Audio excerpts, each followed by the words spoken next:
अस्सलाम वालेकुम। Live with Adil Shahzeb के साथ मैं हूं आपका मेजबान। मुल्क के सर्द होते माहौल में सियासी गर्मा गर्मी में भी कमी के आसार पैदा होना शुरू हो चुके हैं। गुज़श्ता हफ्ते से पीटीआई के एहतजाज के बाद पैदा होने वाली सूरत हाल में हुकूमत और अपोजिशन दोनों की एक दूसरे पर लफ्जी गोलाबारी जारी थी। दोनों जानिब से एक दूसरे पर संगीन इल्जामात का सिलसिला भी जारी रहा।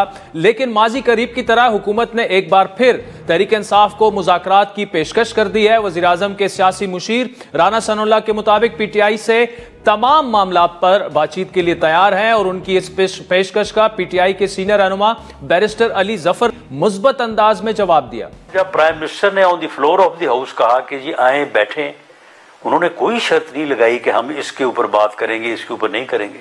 उन्होंने कहा कि हम हर मसले के ऊपर, ना 3 महीने की शर्त है, ना 2.5 साल की शर्त है, ना ये शर्त है कि जी फलां पे बात करेंगे, फलां पे नहीं करेंगे। हम तो कहते हैं कि जी बिल्कुल आए बैठे, जिस मौजू पे जहां से शुरू करना है शुरू करें और तमाम इशू जो है उनको रिजॉल्व करें। उम्मीद रखनी चाहिए, डायलॉग ओपन रखना चाहिए, बातचीत की दरवाजे बंद नहीं करने चाहिए। सबसे पहले जरूरी नहीं होगा कि हुकूमत ये साबित करने के लिए कि उनके पास इख्तियार भी है और वो सिंसियर भी हैं, उनको ये नहीं चाहिए कि वो कॉन्फिडेंस बिल्डिंग मेजर्स करें। तहरीक इंसाफ के 24 नवंबर के एहतजाज के आफ्टर शॉक्स अभी तक पीटीआई की क़यादत महसूस कर रही है। फाइनल कॉल की नाकामी का जिम्मेदार कौन है, कितने कारकुन इस मौके पर हलाक हुए, डी चौक जाने का फैसला किसका था।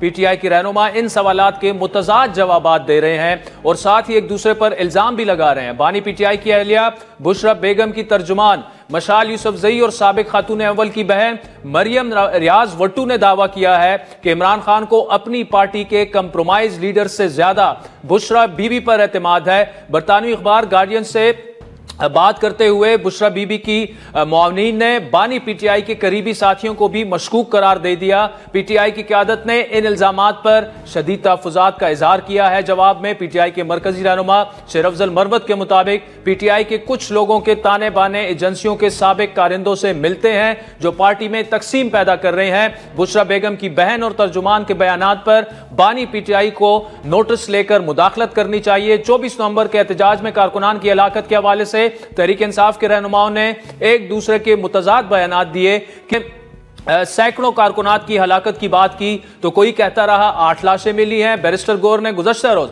अपनी पार्टी के सीनियर रहनुमाओं के बयानात को डिसऑन कर दिया। अच्छा, फिर 278 लोग इन्होंने सीधे गोलियां मार के शहीद किए। लोगों को गोलियां मारी, हमारे इस वक्त सैकड़ों लोग शहीद कर दिए गए। हमने वही फिगर दिया जिसकी डिटेल हमारे पास है, वो 12 शहादतें हुई हैं। हमने ऑन रिकॉर्ड कहा है कि जो सैकड़ों लोग कह रहे हैं उनको हमने डिसोन किए हैं। तावक्त ये कि हमारे पास उसका सबूत और डिटेल आ जाए। ना सिर्फ हलाक शुदगान बल्कि बानी पीटीआई की सेहत और उनके अडियाला जेल से कहीं और मुंतकिल किए जाने के हवाले से भी पीटीआई के मुख्तलिफ रहनुमा मुबालगा आराई करते आ रहे हैं। जबकि गुज़श्ता रोज लाइव विद आदिल शाहजेब में गुफ्तगू करते हुए बैरिस्टर अली जफर ने इन तमाम बयानात की नफी कर दी जो कि गुज़श्ता रोज इमरान खान से मिलकर आए थे। इमरान खान साहब की सेहत बिल्कुल ठीक है, उनको कोई अडियाला जेल से बाहर नहीं लेके या फिर इंटेरोगेशन नहीं की गई। तहरीक इंसाफ के लॉन्ग मार्च पर जहां खुद पीटीआई रहनुमाओं के बयानात में तजाद पाया जाता है वहीं अब हुकूमती वज़रा के बयानात भी एक दूसरे की नफी कर रहे हैं। गुज़श्ता रोज लाइव विद आदिल शाहजेब में वज़ीर आज़म के मुशीर बराए सियासी उमूर राना सनाउल्लाह ने लॉन्ग मार्च के दौरान 12 अफराद के हलाक होने की तस्दीक की तो आज वफाकी वज़ीर इत्तलात अताउल्लाह तारड़ का कहना है कि लाशें टिकटॉक, फेसबुक और व्हाट्सएप की लाश एक भी नहीं होती तो सामने आ जाती। 10 लोगों को फायर लगा है या 12 को लगा है कि वो फायर किस चीज का है, किस हथियार का है, क्या वो हथियार जो है वो किसी फोर्स के पास हो सकता है या किसी प्राइवेट आदमी के पास हो सकता है। लाश एक भी नहीं है, वरना होती तो सामने आ जाती हैं, ऐसी चीजें छुपी नहीं रहती हैं। तो ये इस तरह की लाशें हैं जो टिकटॉक के ऊपर मौजूद हैं। ये लाशें मिलेंगी फेसबुक पे, ये लाशें आपको मिलेंगी एक्स के ऊपर, ये लाशें आपको मिलेंगी तमाम सोशल मीडिया पर, व्हाट्सएप पे बहुत सारी लाशें हैं। दूसरी जानिब हुकूमत ने मुल्क में फसादात और हंगामा आराई से निपटने के लिए आलमी मेयार की इंसदाद फसादात फोर्स तश्कील देने का फैसला किया। इस्लामाबाद में 24 नवंबर को धरने में फसादात की तहकीकात के लिए तश्कील करदा टास्क फोर्स के इजलास से खिताब करते हुए वज़ीर आज़म का कहना था कि पाकिस्तान में असर हाज़िर के तकाज़ों के मुताबिक आलमी मेयार की इंसदाद जो फसादात फोर्स है वो कायम की जाएगी। इस्लामाबाद सेफ सिटी में फॉरेंसिक लैब शामिल करके उसे बैनुल-अक़वामी मेयार पर लाया जाएगा। जहां हुकूमत ने इंसदाद फसादात फोर्स तश्कील देने का फैसला किया है, वहीं साइबर क्राइम तरमीमी बिल का इब्तदाई मुसव्वदा तैयार कर लिया गया है, जिसके तहत फेक न्यूज देने वाले को 5 साल कैद या 10 लाख रुपए जुर्माने की सजा होगी। तरमीमी बिल के तहत डिजिटल राइट्स प्रोटेक्शन अथॉरिटी कायम की जाएगी, जिसे सोशल मीडिया से मवाद ब्लॉक करने का या हटाने का इख्तियार होगा, और अथॉरिटी कानून नाफिज करने वाले इदारों या किसी शख्स के खिलाफ मवाद हटाने के अहकाम जारी कर सकती है। तरमीमी बिल के तहत किसी शख्स को डराने, झूठा इल्जाम लगाने और पोर्नोग्राफी से मुतालिक मवाद को भी हटाया जाएगा, जबकि जानबूझकर झूठी मालूमात फैलाने, खौफ व हरास और बदगुमानी फैलाने करने वालों को 5 साल कैद या 10 लाख रुपए जुर्माना होगा। हुकाम के मुताबिक अथॉरिटी का 1 चेयरमैन और 6 अरकान होंगे, जबकि अथॉरिटी के फैसले के खिलाफ ट्राइब्यूनल से रिजू किया जा सकेगा।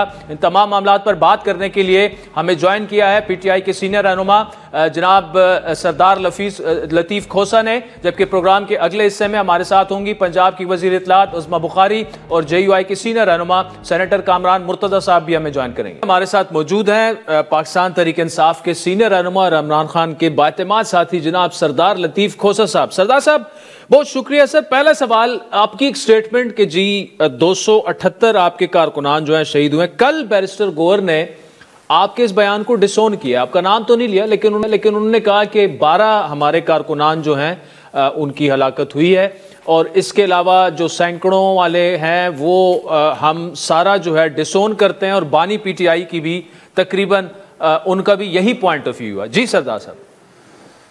देखें, एक बात तो ये है कि बैरिस्टर गौहर ने ये ऐसा नहीं महदूद कर दिया, उन्होंने कहा बाकी भी ये तस्दीक शुदा हैं, और जो बानी चेयरमैन यानी इमरान खान साहब हैं उन्होंने कहा दर्जनों के हिसाब से में ये सैकड़ों भी आ जाते हैं। सो इसलिए मैं अपने बयान पर कायम हूँ, और अगर आपको ये फहरिस्त देखनी है तो ये फहरिस्त हमने तैयार की हुई है, और ये हम अभी अनकरीब अदालतों में जाने वाले हैं और आप उसको देख लेंगे। आपके पास जो क्वाइफ हैं, जो आप क्लेम कर रहे हैं कि आपके पास ये लिस्ट मौजूद है, उसमें कितना आप अभी कह रहे हैं कि डेड बॉडीज कितनी हैं, कितने लोग हलाक हुए आपके? देखें, डेड बॉडीज पे मैं आज भी कायम हूँ उसी पर, लेकिन आप जरा देखिएगा ये फिस्तायत की जो इंतहा हुई है, इसमें हमारे कुछ लोगों को इन्होंने नाशें पकड़ाई हैं, दी हैं, 2-3 दिनों के बाद दी हैं, और पिंडी के अस्पतालों से दी हैं, और कहा है कि बयान अल्फी लिखवाए हैं कि एक्सीडेंट में ये मारे गए हैं, और उन्हें धमकी दी है कि अगर आपने कहा कि ये 26 या 24 के धरने के दरमियान में मारे गए हैं तो फिर आप देख लें, एक तो आपने खो दिया है, फिर आप भी जो है आपका भी हाल यही होगा। तो ऐसी फिस्तायत में मुझे बताएं, कोई पागल ही होगा आकर कहेगा कि हाँ जी वो जो मरने वाला है उस पर गोलियां मारी हैं और अब मुझे भी पकड़ के ले जाएं और मुझे भी जो है या मिसिंग पर्सन कर दें या मुझे गोलियां मार के। लेकिन अगर 1100 का आपका फिगर है तो 1100 खानदानों को कौन धमकी दे सकता है पाकिस्तान में? तो 4 खानदानों को दे के कोई देखे तो वो मैदान में निकल आते हैं, और स्पेशली पुख्तूनख्वा के लोग जो ये लाखों की तादाद में जिनको धमकियां देकर जो है फायरिंग करके गोलियां मार के जिनको यहाँ से भगा के जिनको खामोश करवा दिया है, ये माफ कीजिएगा आप पता नहीं किस ज़माने में रहते हैं। आपके जब एंकर्स कोई जो जाके या आपके मीडिया पर्सनल जाके वहाँ अस्पतालों में जो है वो मुखबरी करते हैं या वो जो है छानबीन करते हैं तो उनके ऊपर ड्रग्स के केस बना दिए जाते हैं। आपका जो है मतीउल्लाह जान का हाल देख लीजिएगा, आपके जो है इमरान रियाज का हाल देख लीजिएगा क्या उसका हुआ, और कितने बेशुमार हैं जिनका साथ जो कुछ हशर किया गया है। देखें, ये आप बात कर रहे हैं हालात की। Pakistan is no more a normal country, और पहले तो ये जो है माशाअल्लाह पुलिस स्टेट था, उसके बाद कंटेनरिस्तान बन गया। सरदार साहब, अब अगर वे फॉरवर्ड की बात की जाए, कल मैंने राना सनाउल्लाह साहब से बात की, मैंने कहा देखिए एंड ऑफ द डे तो डायलॉग पे बात होगी। अगर वो कहते हैं कि आप हमारा मैंडेट वापस करें तो मैंने कहा आप अर्ली इलेक्शंस पे बात कर लें, सेटल डाउन हो जाएं, बैठें, आप कहें कि चलें जी हम 2 साल बाद इलेक्शन करा लेते हैं, तो मैंने कहा हो सकता है PTI मान जाए, मीनिंगफुल डायलॉग करें ना। फिर बैरिस्टर अली जफर से मैंने जवाब मांगा, उन्होंने कहा अगर इनके पास इख्तियार है और ये CBMs करते हैं तो बिल्कुल हम भी डायलॉग के लिए तैयार हैं। अब आप मुझे ये बताएं कि खान साहब ने भी ये कहा है कि पार्लियामान के जरिए जो है हम अब ये डिबेट आगे लेके जाएंगे, तो यही क्या स्ट्रैटेजी नहीं होनी चाहिए पीटीआई की? और सीबीएम्स क्या आप एक्सपेक्ट कर रहे हैं गवर्नमेंट से? और मुज़ाकरात क्या आप समझते हैं कि पीटीआई तैयार हो जाएगी मुज़ाकरात के लिए, और होना भी चाहिए अब तो? देखिए, आप पता नहीं किस दुनिया की बात कर रहे हैं। अरे भाई, इन्होंने सारे रास्ते मसदूद कर दिए हैं। पार्लियामान एक तो जैली है, फॉर्म 47 की पैदावार है, 17 सीटें जीतने वाला प्राइम मिनिस्टर है, 180 सीटें जीतने वाला अडयाला जेल में है। आप जरा एक मिनट जरा दिल पर हाथ रख के कहें कि क्या ये जो नुमाइंदा हुकूमत है जो इस वक्त पाकिस्तान में हुक्मरानी कर रही है, क्या ये पार्लियामान में जो 2/3 अक्सरियत से इन्होंने 26वीं तरमीम मंजूर करवाई, क्या वो शर्मनाक और बेहया अंदाज से वो उसको जो है पास नहीं करवाया गया? क्या हमारे MNAs और सेनेटर्स को नहीं उठाया गया? क्या उनकी चादर और चार दीवारी को पामाल नहीं किया गया? क्या उनकी माओं, बहनों और बेटियों को नहीं उठाया गया? क्या उन पर भरमार केसेस की नहीं की गई है? यार पता नहीं क्या आप सोच रहे हैं कि क्या फिर इसी तरह का हम इलेक्शन दोबारा करवाना चाहेंगे? यही नहीं, मतलब खोसा साहब नहीं हो सकते। आप ये कहते हैं कि मौजूदा हालात में हम मुज़ाकरात नहीं कर सकते? नहीं, मैं ये नहीं कह रहा हूं। देखिए, एक बात तो ये है कि मुज़ाकरात के लिए आपको फिजा बनानी पड़ेगी। मुज़ाकरात के लिए आपको ये नहीं करना पड़ेगा कि 50 और केसेस जो है हमारे इमरान खान के ऊपर डाल दें। मुज़ाकरात का मतलब ये है कि आपको कंड्यूसिव एटमॉस्फेयर बना। जब सारियों ने अदालतों ने जब इमरान खान को हर केस से या बरी कर दिया या जमानत उनकी पर रिहाई की, और आखिरी जब रोबकार रिहाई की जाती है तो 1.5 साल के बाद एक और जाली केस उन पर डाल दिया जाता है और उनकी गिरफ्तारी उस केस में डालकर उनका जिस्मानी रिमांड ले लिया जाता है। फिर जेल को जो है में मुलाकात बंद कर दी जाती है। फिर जब क़यादत हाई कोर्ट का ऑर्डर लेके जाती है तो उनको गिरफ्तार कर लिया जाता है जेल के बाहर। और फिर आप जरा देखते तो जाएं कि क्या हो रहा है। देखें, क्या इस तरह से मुज़ाकरात होते हैं? मुज़ाकरात के लिए आपको पहले फिजा बनानी पड़ती है। हमने यही कहा था कि साजगार फिजा, ठीक है, साजगार फिजा बनानी पड़ेगी। अच्छा, मुझे ये बताइएगा सरदार साहब, ये खान साहब का जो ट्विटर हैंडल है ये कौन चलाता है? मतलब पाकिस्तान में कोई चला रहा है, बाहर बैठे कोई लोग चला रहा है? खान साहब के पास तो एक्सेस नहीं है इंटरनेट की। आपको भी पता है कि ये यहाँ नहीं कोई भी चला रहा। नंबर 1, नंबर 2, यहाँ तो खान साहब को एक्सेस तो बड़ी दूर की बात है। वहां तो कई हफ्ते उनको सॉलिटरी कन्फाइनमेंट में कैद तन्हाई दी जाती है, उनको अजियत दी जाती है। उनको सरदार साहब वो बात ठीक है, लेकिन अगर यहां से कोई नहीं चला रहा तो फिर वो जो ट्विटर हैंडल है वहां से जो ट्वीट्स होती हैं तो उससे फिर पीटीआई अपने आप को डीएसोसिएट कर रही है या इंडोर्स कर रहे हैं आप उसको? हम क्यों डीएसोसिएट करें? मुझे बताएं, कोई बंदे के पुत्रों वाला काम हो रहा है इस मुल्क में कि हम उसकी तारीफ करें? मुझे ये बताएं पहले। सरदार लतीफ खोसा साहब, आप हमारे साथ मौजूद रहेगा। नाज़रीन, ब्रेक के बाद ये गुफ्तगू जारी रखते हैं। वेलकम बैक नाज़रीन। पाकिस्तान के नामवर लॉयर और तहरीक इंसाफ के सीनियर रहनुमा सरदार लतीफ खोसा साहब हमारे साथ मौजूद हैं। सरदार साहब, आप देखें, बड़े one of the most competent lawyers in Pakistan. अगर एक शख्स के अकाउंट से एक चीज ट्वीट हो रही है और उसे पता ही नहीं है तो इसका मतलब ये उनके ख्यालात और अल्फाज नहीं हो सकते।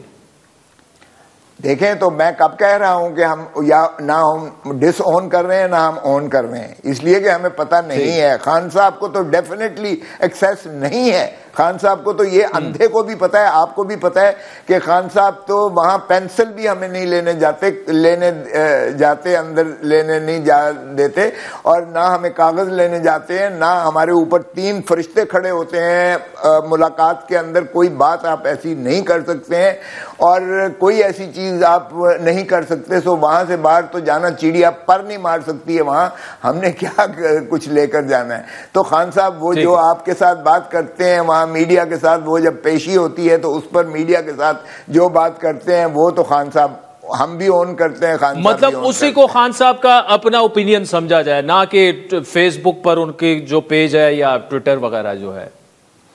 जाहिर है कोई ट्विटर और फेसबुक पर जो है वो अपना, अगर उनका कोई सेल बना हुआ है जो उनकी ख्यालात को जानते हुए या वो भांपते हुए या कोई गवेट डालते हुए डालते हैं, तो बाहर का वो इमरान खान का बयान नहीं हो सकता है। लेकिन इमरान खान साहब का बड़ा क्लैरिटी के साथ है कि नंबर 1 मैंडेट वापस करो, अवाम का डाका नहीं डालने देंगे। नंबर 2 26वीं तरमीम को रोल बैक करो।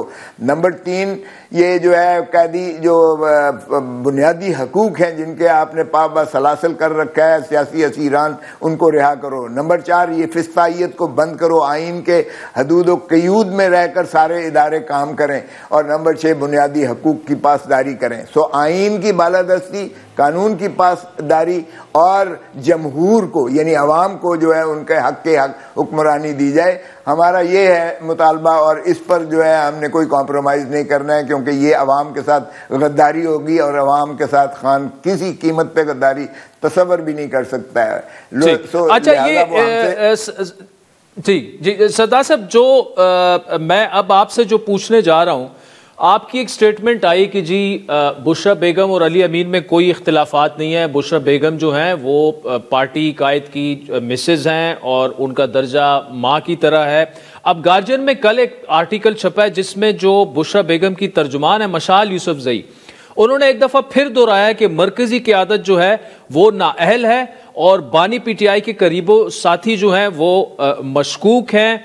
उन पर तहफ़्फ़ुज़ात का इजहार भी किया है और उसके जवाब में शेर अफजल मरवत ने कहा है कि पार्टी में ये लोग तकसीम पैदा कर रहे हैं। बुशरा बेगम की बहन और तर्जुमान के बयानात पर बानी पीटीआई को मुदाखलत करनी चाहिए।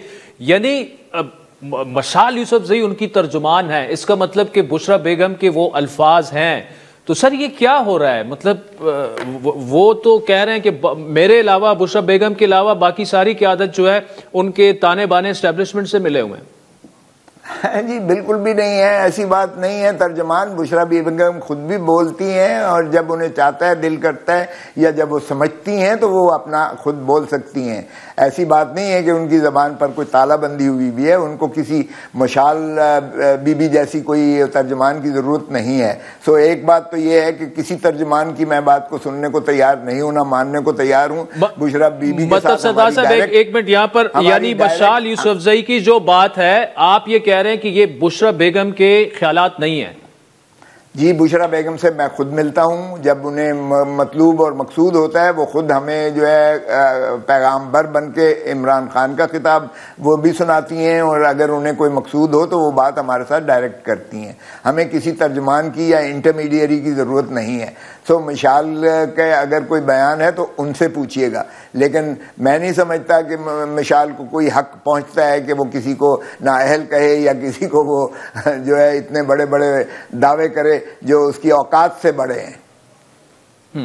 अच्छा सर, ये जो सरदार साहब, अब आगे का प्लान आपके ख्याल में क्या होगा? अब एक तो ये है कि पार्लियामेंट में ये मामला उठाया जाएगा, हुकूमत इसके लिए भी तैयार है कि एक पार्लिमानी कमीशन बनाया जाए, जो वाक़यात हुए उसमें पीटीआई की इक्वल नुमाइंदगी भी होगी। अगर ऐसा कुछ होता है तो क्या उसके लिए पीटीआई तैयार है? किस पार्लिमान की बात करते हैं?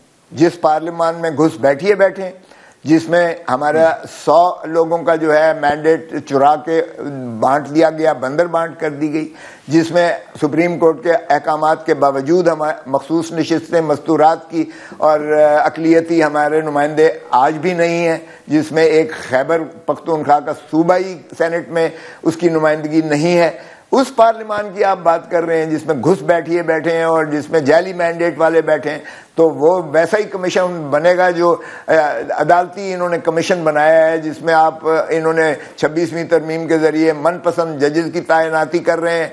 इन्होंने जो है कॉन्स्टिट्यूशन बेंच अपनी मर्जी का बना लिए हैं। सारे दुनिया सारी चीख रही है कि ये खून की होली, ये करबला का समा था। ये ऐसा न कभी देखा है, न कभी सुना है, न कभी पाकिस्तान में ऐसा हुआ था। ये Sardar Latif, thank you so much for joining us. नाज़रीन, वक्त तो चाहता है एक ब्रेक का, जिसके बाद पंजाब की वज़ीर इत्तलात अज़मा बुखारी साहब के सामने कुछ क्वेश्चन रखेंगे जो कि सरदार लतीफ खोजा साहब ने उठाए। हमारे साथ रहिए। वेलकम बैक नाज़रीन। जो पीटीआई का एहतजाज हुआ, उसके बाद जो वाकयात हुए, उसके बाद पीटीआई का वफ्द किया और इमरान खान साहब से अडियाला में मुलाकात की। उन्होंने पार्लियामेंट में ये मामला उठाने की बात की और फिर आखिरकार जो एक नंबर्स थे एग्जेजरेटेड जो किए गए, वो आखिरकार रुक गए कि जी 12 उनके कारकुनान जो हैं वो हलाक हुए हैं। फिर राना सनाउल्लाह साहब से कल रात हमने जो गुफ्तगू की शो में, उन्होंने एक दफ़ा फिर गैर मशरूत मुज़ाकरात की ऐसी पेशकश की कि हर मौजू पर, जिस मौजू पर मुज़ाकरात करना चाहती है पीटीआई, आए, हमारे दरवाजे खुले। और उसका फिर बैरिस्टर अली जफर ने मस्बत जवाब भी दिया कि चलें ठीक है, बात को आगे बढ़ाते हैं, लेकिन साथ में उन्होंने कहा कि कुछ गवर्नमेंट को CBMs करने होंगे और हमें यह इंश्योर करवाना पड़ेगा कि उनके पास इख्तियार भी है। तो हम बिल्कुल हर मामले पर बात करने के लिए तैयार हैं। पंजाब की वजीर इत्तलात अज़मा बुखारी साहिबा हमारे साथ हैं। अज़मा बुखारी साहिबा, ये जो CBMs की बात हो रही है, उसमें तो वो उन लोगों की बात कर रहे हैं जिन पर कोई ज्यादा सीरियस मुकदमात नहीं है और वो जेलों में पड़े हुए हैं। तो क्या CBMs के लिए, और बात देखिए एंड ऑफ द डे जो भी हुआ, जैसे भी हुआ डायलॉग पर ही बात आके, सारे आप पॉलिटिकल पार्टीज हैं, इन चीजों को समझते हैं। गवर्नमेंट किस हद तक CBMs करने के लिए तैयार है? बहुत शुक्रिया आदिल। देखिए, पहली तो बात यह है कि ये पहली दफा नहीं है। जब ये पागलपन पे उतरे हुए थे 2014 में, तब भी मुज़ाकरात की बात की थी।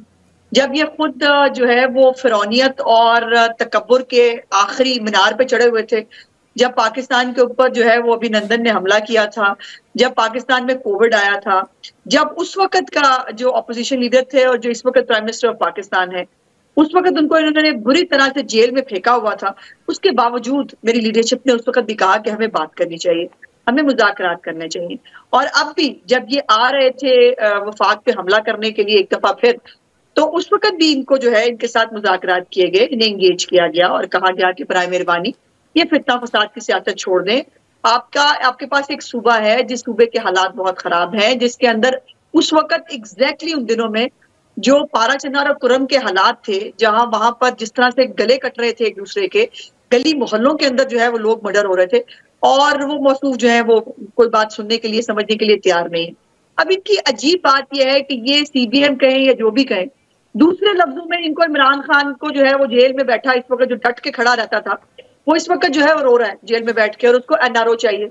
अब ये देखिए ना, जिनके ऊपर केसेस नहीं है, किसके ऊपर केस नहीं है? यास्मीन राशिद के ऊपर जो है वो रियासत के खिलाफ जलाओ घिराव का, रियासत के खिलाफ बगावत करने का केस नहीं है। जाज चौधरी, उमर चीमा, जिन लोगों के ये नाम लेते हैं, ये कोई अपनी नमाजें बख्शवाने के लिए कि जुर्म में कैद में नहीं है, या इनके ऊपर किसी के ऊपर मुर्गी चोरी का मुकदमा नहीं है। इनके ऊपर जो मुकदमात है उनकी नौयत तो देखिए ना क्या है। और अगर ये इस तरह से एक तरफ आप खुद पिट गए हैं, आपने डू एंड डाई का आपने कॉल दी, आपने आखिरी कॉल कहा, आपने लोगों को जो है वो 2 अरब रुपया अपने KP के फंड से मसाजिद और आयमा कराम के नाम पे, आपके अपनी ऑडिट रिपोर्ट मैंने उस दिन दिखाई भी थी, 2 अरब रुपया आपने बांटा और आप जो है अफगानियों को लेके आए। आपने बाकायदा एक जंग का माहौल पैदा किया, बाकायदा जंगी तैयारियां की और आपने लोगों को मारा, पुलिस वालों को जो है मारा, रेंजर्स को मारा। और उसके बाद अभी भी आप ये अज़मा साहबा, ये जो आप अफगानों की बार बार बात करते हैं कि वहां से लोग लेके आए, वो है कहाँ? उनको कैमरे के सामने तो लेके आए ना, उनके पता तो चले ये कहाँ से हैं, कहाँ से नहीं है। क्वाइफ उनके वो आके कैमरे के सामने बताएं कि हमें ये लेके आए थे। जी बिल्कुल ऐसे हो रहा है जी। 37 जो हमने कहे हैं वो जाहिर है हमारे पास मौजूद है और काउंटेड है तो है। और ये बाकायदा तौर पर इसके ऊपर जो है वो पूरे फैक्ट्स एंड फिगर्स के साथ आपको पहले भी बताया गया। मजीद बहुत सारी चीजें जो बिहाइंड इन्वेस्टिगेशन है वो भी आपको पता चलेगी। एक टास्क फोर्स भी प्राइम मिनिस्टर साहब ने बनाई है इस हवाले से, वो भी इसको देखेगी। मेरी गुजारिश ये है कि ये जो ये सब करके इनको फायदा क्या हुआ, ये क्या होता है? बार बार ये देख रहे हैं कि पूरे पाकिस्तान से समेत KPK के, मैं बड़ी जिम्मेदारी से कह रही हूँ, समेत KPK के चंद इनके जो यूथ के जिन लोगों को तैयार किया गया है पैसे देकर, या जिनको दिहाड़ी पे लाया जाता है, आपने वो बहुत सारे इकबाली बयानात भी देखे हैं जो लोग कह रहे हैं 50,000 रुपया दे के लाया गया था और जो है वो हमें गन्स भी फराहम की गई थी और वो सब किया गया था। ये तमाम चीजें जो है ये जिस तैयारी के साथ ये आए थे, ये मुल्क का भला करने के लिए तो नहीं आए थे। उसके बावजूद अगर अब भी ये शराइत की बात करें और अभी भी कहें हमें CBM चाहिए, हमें फलाना चाहिए, तो आई एम सॉरी, मतलब ये तो ना करने वाली बातें हैं। और फिर दूसरी बात यह है कि जिनके साथ वो बैठना चाहते हैं, वो उनके साथ अगर नहीं बैठना चाहते, तो अभी भी अगर इनको समझ में नहीं आ रहा, और फिर ये इमरान खान ने कई दफा बिठाया, आपको याद होगा कि इंतखाबात की तारीख डिसाइड हो गई थी, मुज़ाकरात हो गए थे, उसने वीटो कर दिया, बिकॉज उसका काम जो है वो मुल्क में आग लगाना है। मुल्क अब ट्रैक पे आ गया है, महंगाई कम हो रही है, लोगों के हालात बेहतर होने शुरू हो गए हैं, मईशत बेहतर हो रही है, खसारा कम हो रहा है, ये इमरान खान से बर्दाश्त नहीं हो रहा। अच्छा, दूसरा मुझे ये बताएगा, तरमीमी बिल के तहत आप डिजिटल राइट्स प्रोटेक्शन अथॉरिटी बनाने जा रहे हैं कि फेक न्यूज देने वालों को 5 साल कैद और 10 लाख रुपए जुर्माने की सजा। देखिए, ऐसे कवानीन पहले भी आए हैं, उनको इज़ारी आज़ादी राय पर कदगन तो समझा गया, लेकिन हमें पता है, आप ट्विटर खोल के देखें, ये जो इवन लाशों वाला मामला भी था, फिगर वाला भी, कितनी एग्जेजरेशन हुई, कितनी फेक न्यूज आई, लेकिन बजाय इसके कि इस पर मुकदमात बने, आपकी गवर्नमेंट उठा के एक सहाफी पर आइस का मुकदमा बना देती है। तो जो कवानीन मौजूद हैं, अगर तो कुछ सहाफी आपको लगते हैं कि वो सहाफी नहीं बल्कि एक सियासी जमात के कारकुन बन गए हैं, तो जो रेलेवेंट कवानीन मौजूद हैं, अगर वो एग्जेजरेशन कर रहे हैं, अगर वो फेक न्यूज को फैला रहे हैं, गलत वो दे रहे हैं, तो इसके तहत क्यों कार्रवाई नहीं होती?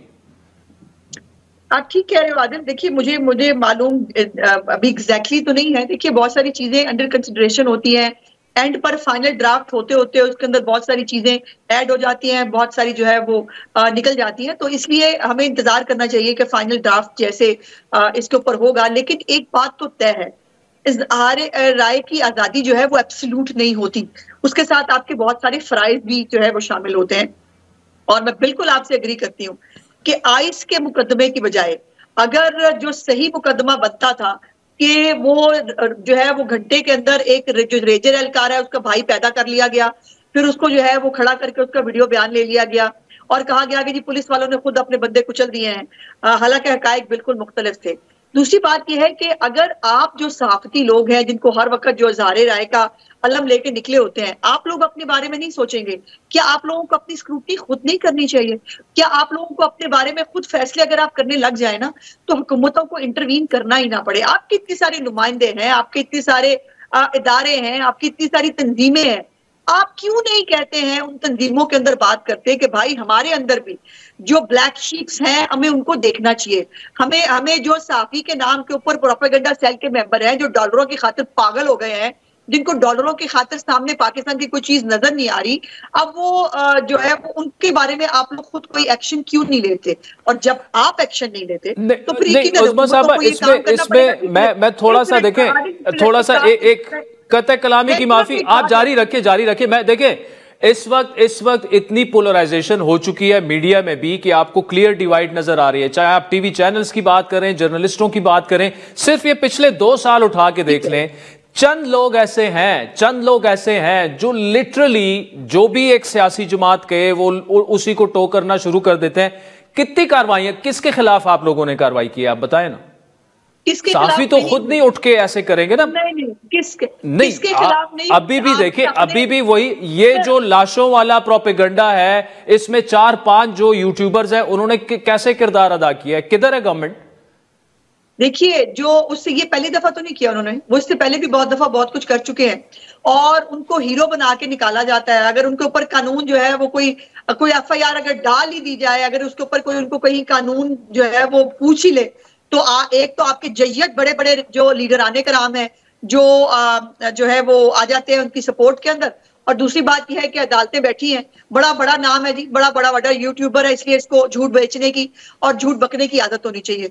तो वो इस मुल्क में सही और गलत के बीच में फर्क ही तो खत्म हो गया है, सहाफी और एक प्रोपेगेंडिस्ट के बीच में फर्क खत्म हो गया है इस मुल्क के अंदर। अब जो भी आप एक ऐसी लाइन जो एक प्रोपेगेंडा सेल टो करता हो और खासतौर पे ओवरसीज से करता हो, क्योंकि ओवरसीज से जाहिर है उसकी भी मैंने देखा उसको, मैं भी थोड़ा मैंने शुरू में यूट्यूब किया था कि जो ओवरसीज के जो व्यूज होते हैं उसके पैसे ज्यादा मिलते हैं।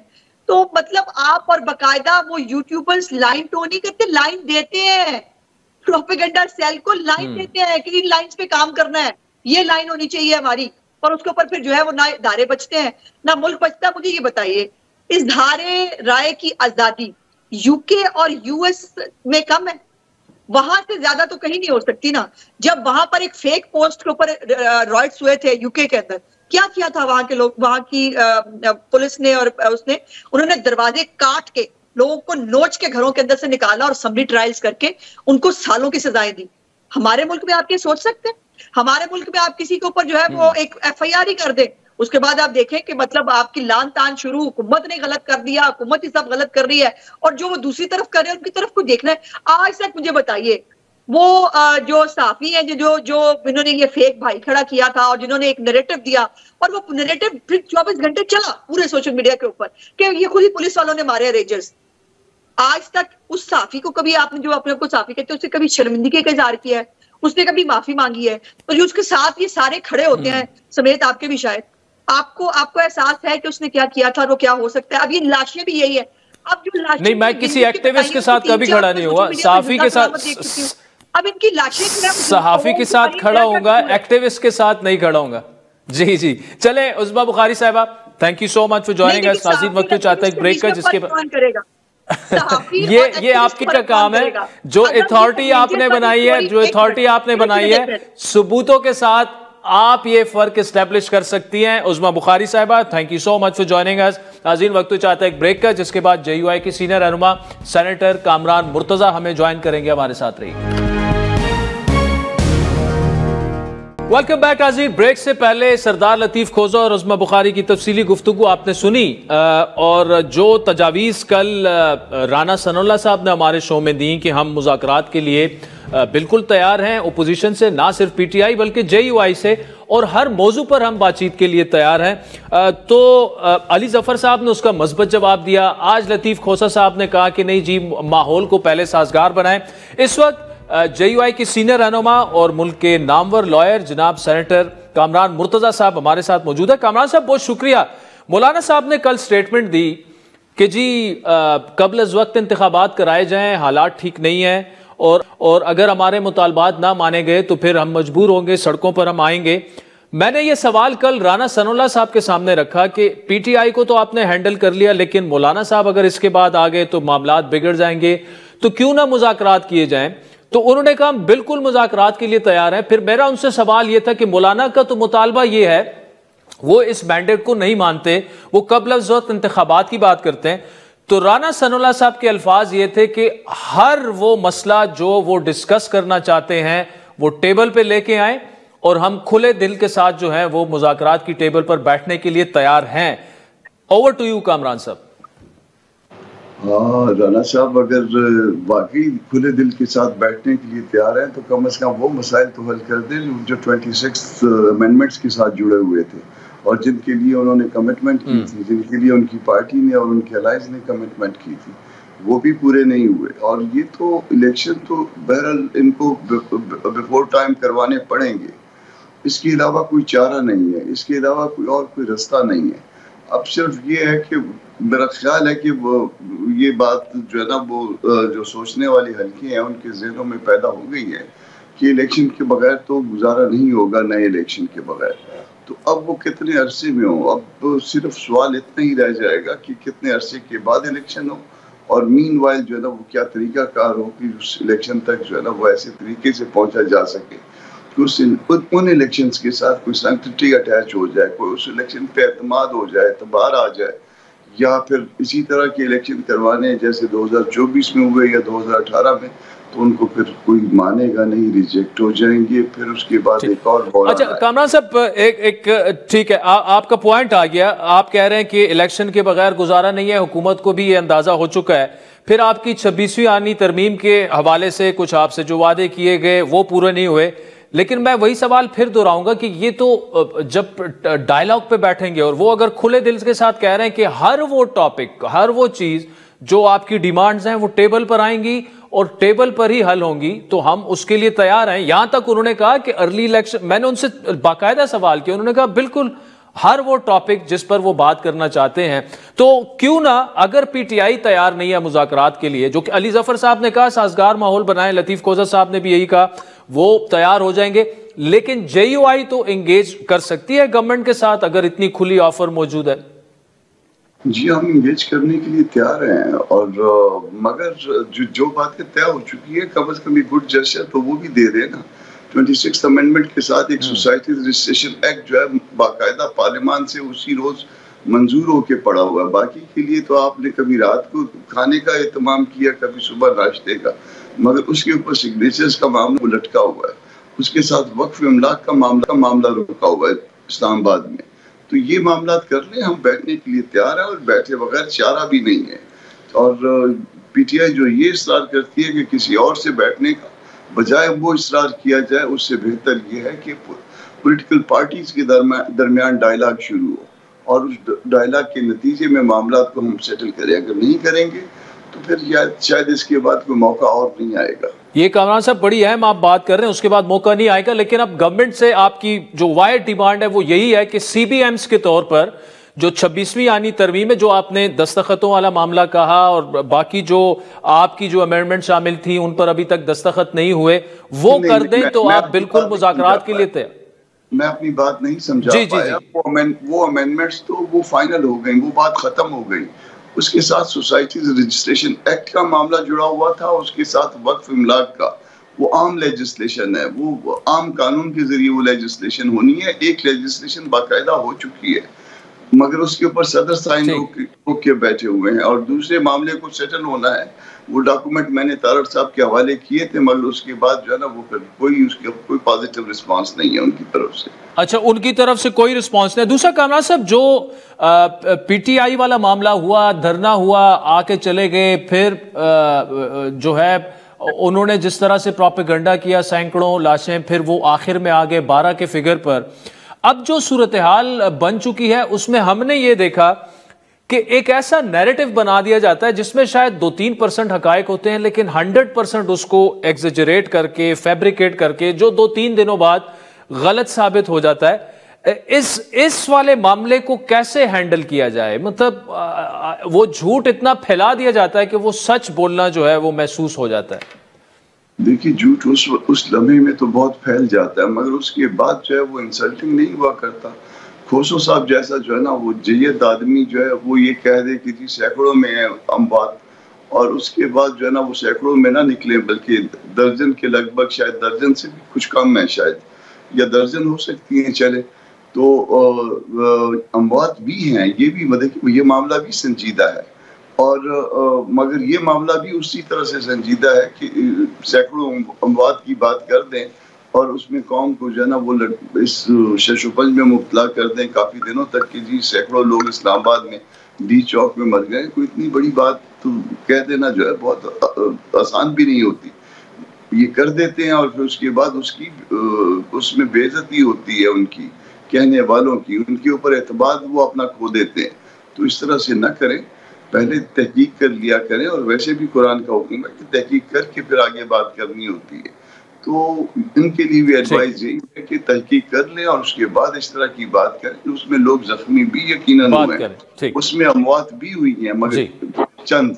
सेनेटर कामरान मुर्तजा साहब, thank you so much for joining us. नाज़रीन, प्रोग्राम में आगे बढ़ते हैं। चैंपियंस ट्रॉफी 2025 पर पाकिस्तान क्रिकेट बोर्ड और इंडियन क्रिकेट बोर्ड के दरमियान डेडलॉक ताहाल बरकरार है, जिसे खत्म करने के लिए इंटरनेशनल क्रिकेट काउंसिल की जानिब से 5 दिसंबर को एक बार फिर एक और बोर्ड मीटिंग बुलाए जाने का इम्कान है, जिसमें दोनों ममालिक के बोर्ड अपने 2 टोक मौक़िफ़ पेश करेंगे, जिसके बाद ICC इवेंट के हवाले से हतमी फैसला कर पाएगा। अगर बोर्ड मीटिंग से पहले पार्टनरशिप फार्मूला मान लिया जाता है तो यह इजलास फिर नहीं बुलाया जाएगा। पार्टनरशिप फार्मूले के तहत ICC फाइनल कॉल देगी।